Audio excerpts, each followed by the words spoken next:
जरूर, यह रही एक रिक्शा वाले की भावुक कहानी हिंदी में। शहर की भीड़ भाड़ वाली सड़कों पर हर रोज रामू रिक्शा चलाता था।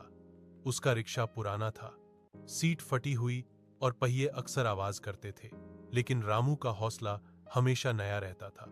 सुबह सूरज निकलने से पहले वह घर से निकलता और रात देर तक सवारियों को उनकी मंजिल तक पहुंचाता। रामू के घर उसकी बूढ़ी माँ और एक छोटी बेटी थी। बेटी स्कूल जाना चाहती थी, लेकिन फीस भरना रामू के लिए आसान नहीं था।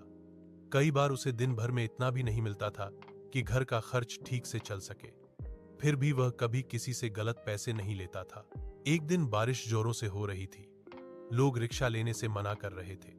तभी एक बुजुर्ग आदमी भीगता हुआ सड़क किनारे खड़ा दिखा।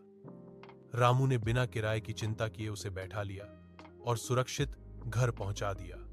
बुजुर्ग बहुत खुश हुआ और उसने रामू से पूछा, तुम इतना ईमानदार कैसे हो?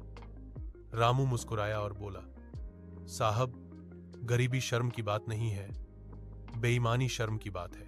कुछ दिनों बाद वही बुजुर्ग रामू के लिए एक तोहफा लेकर आया, एक नया रिक्शा और उसकी बेटी की स्कूल फीस।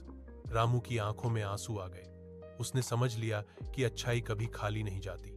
आज भी रामू रिक्शा चलाता है, लेकिन अब उसके चेहरे पर सुकून है, क्योंकि उसने सीख लिया था कि मेहनत और ईमानदारी से चलाया गया रिक्शा जिंदगी को भी सही रास्ते पर ले जाता है।